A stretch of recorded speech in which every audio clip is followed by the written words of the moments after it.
आणि यानंतर एक ब्रेकिंग न्यूज अशी आहे की जळगावच्या पाळधी गावामध्ये किरकोळ कारणावरून 2 गटात राडा झाला।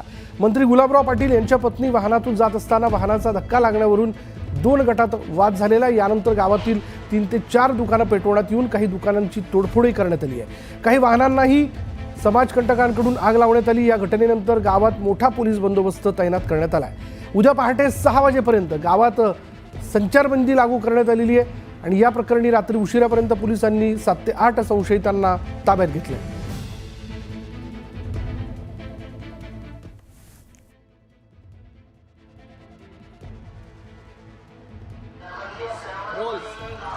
थर्टीफर्स्टच्या रात्री पाळधी गावामध्ये किरकोळ वादातून दंगल उसळली।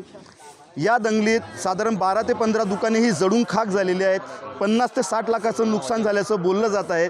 आपण घटनास्थळी आहोत। आपण बघू शकतायत की कशा प्रकारे दंगलखोरांनी दुकानांना आग लावलेली आहे। आपण पाळधी गावातील मुख्य बाजारपेठेत आहोत। या ठिकाणी काही गॅरेजची दुकानं असतील, काही पानटपऱ्यांचं नुकसान झालेलं आपल्याला बघावयास मिळतंय। आपण काही दुकानदारांशी देखील बोलणार आहोत की नेमकं रात्री काय घडलं। दादा काय सांगाल, क्या हुआ था रात को तो दादा हम गए 10:30 पौने 11 को बस घर को पहुँचे और 5 मिनट में बिल्कुल फ़ोन आया कि बोले भाई तोड़फोड़ चालू हो गया और आग लगा दिए।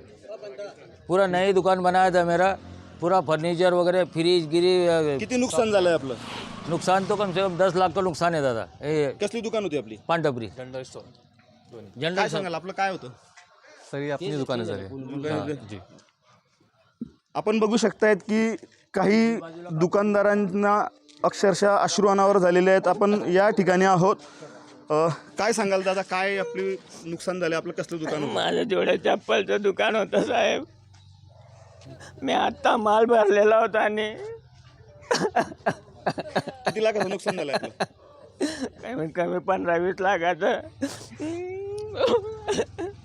काय सांगाल ताई आपण? गेलं ना, सगळं गेलं। आता काय बोलणार काय बोलणार आहे? काय आधार आहे आम्हाला? तेच एक आधार होतं।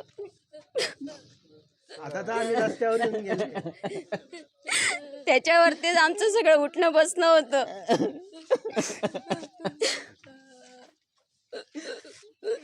आपण बघू शकतायत या ठिकाणी दुकानदारांना अश्रू अनावर झालेले आहेत। आपण आणखी काही दुकानदार आहेत, आपण त्यांच्याशी बोलणार आहोत की काय नेमकी घटना काय होती आणि कसा हा वाद झाला तो होता? हमें नहीं पता। जैसे घटना हुई थी तो हम दुकान पर ही थे। हमें फ़ोन आया कि दुकान बंद कर लो। जैसे हम घर पे गए तो हमें फिर से फ़ोन आया कि आपकी दुकान जला दी गई। तो हमारा यही कहना है कि जिसने भी किया है दंगलखोर, उन्हें कार्रवाई होनी चाहिए और उनको सज़ा होनी चाहिए।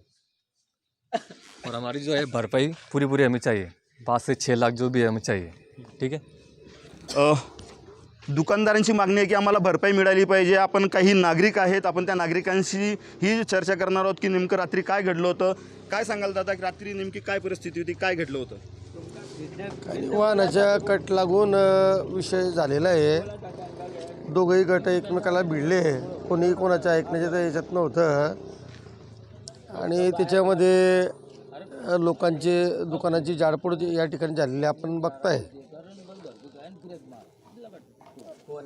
आपण बघू शकतायत की पाळधी गावात आता उद्या सायंकाळपर्यंत संचारबंदी देखील लागू केलेली आहे। दुकानदारांचं म्हणणं आहे जे दंगलखोर असतील त्यांच्यावर कडक कारवाई झाली पाहिजे आणि आम्हाला नुकसान भरपाई मिळाली पाहिजे।